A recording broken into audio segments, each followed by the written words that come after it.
Hey everyone, and welcome back to Hello Dev World. I'm Rachel, and today is day 2 of 365 days of coding. If you don't know what that is, every day of 2021, I'm going to be posting a challenge on my blog in the morning and the solution on YouTube and on my blog. If you would like to get that challenge in the morning, I'm going to put a link in the description down below. You can subscribe and it'll be sent to your email in the morning. You'll also get an email when the solution is posted. Today, we're going to flatten, filter, and sort an array. This can be an array of arrays. It can be one flat array already. We don't know. We do know, however, that it is going to be either an array of strings or an array of integers. There isn't going to be a combination of them, so we don't have to worry about that. So let's hop over to the computer and get started. All right, now that we're back at the computer, let's start going through what we're going to need to do to solve this problem. So we're going to start by writing some comments about what we know we need to do. So we know we need to create a function that accepts an array. We're going to have to create a new array that will hold everything that is new for that new flat array. Then we need to loop through the array that was passed to us. And in that loop, we're going to need to check if the current index we are on is an array. If it is, if it's a single level array, we want to concatenate it onto the new array that we just created above. If it's not, we want to do the whole thing over again. We want to do the same checks. This is where recursion comes in. If you don't know what recursion is, I put a link in the description down below that goes through a little bit more about what recursion is, but basically it's a function that calls itself. So because we want to go through the same steps and have the same logic, we're just going to call itself so that it does just a loop until it's done. So if it's not, we want to call Flatten, filter, and sort again. And I'll make a note that this is where the recursion starts. And then if it's not an array, I need to go back a little bit. We're going to push the current index's value to the new array. Once the loop ends, we want to filter the loop so that we only get the unique values, and then we want to sort it.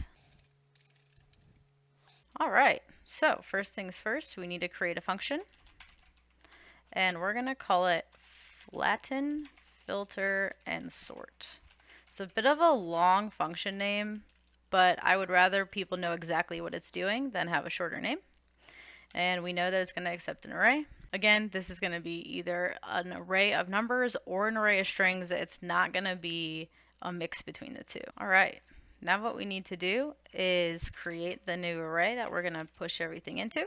We're going to name it flat array because that's what it's going to be. And then we're going to set up our for loop. Again, if you don't know what a for loop is, that is linked in the description down below. And while I'm writing this out, go ahead and hit that like button and subscribe so that you don't miss any of the rest of the challenges for the rest of the year. All right, now we're going to check if the current index that we are on is an array. So we do that by checking. If it is, we want to make that flat array that we created the flat array concatenated with the array we're on. That way that it's a flat array. So if you concatenate one array to another array, it becomes one flat array.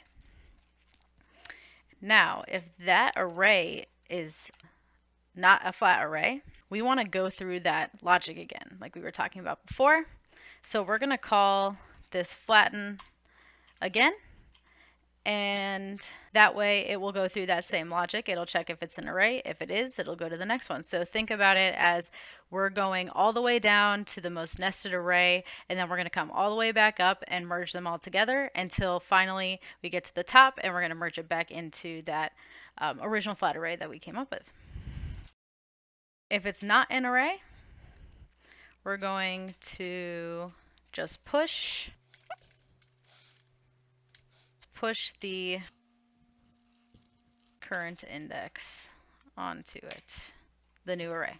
All right, after that, we know we want to return a flat array with unique values that are sorted. So the .sort function is a little odd. It's a built-in function in JavaScript. Again, I'll have that linked in the description below. But if it's an array of strings, it knows what to do already. It'll put it in alphabetical order. If it's numbers, you have to pass it a function so that it knows how to check what order to put it in. So first we're going to have to check if the type of array that we are looking at is a type of strings or a type of integers. So we're going to do type of,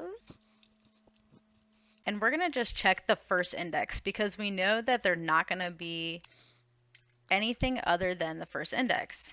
If the first index is a string, it's going to be an array of strings. We're not going to have a mixed array. So all we had to do is check the first one, and if it's going to be a string. All right. And if it is, I'm going to, there's a couple ways you could do this. You can use .filter, or you can use what's called a set. A set is a unique set of values. So I'm going to use a set. What I'm going to do is spread that flat array into that new set. This way I will get all the unique values from that flat array into my new array. If you don't know how spread works, it's really great. It saves a lot of time. I'm going to put a link to a page that describes what that does down below so that you can learn more about it. It's very important to understand. So if it's a type of string, all we have to do is sort it because sort knows what to do. If it's not, we'll have to do, again, a new set. And this, again, is what does our unique values, not what does our sort. And that's going to be a flat array. All right, and this is going to be a function that we're going to set it, and this is going to get the first number, and then it's going to get a number to compare it to, which is another number in the array. And then we're going to return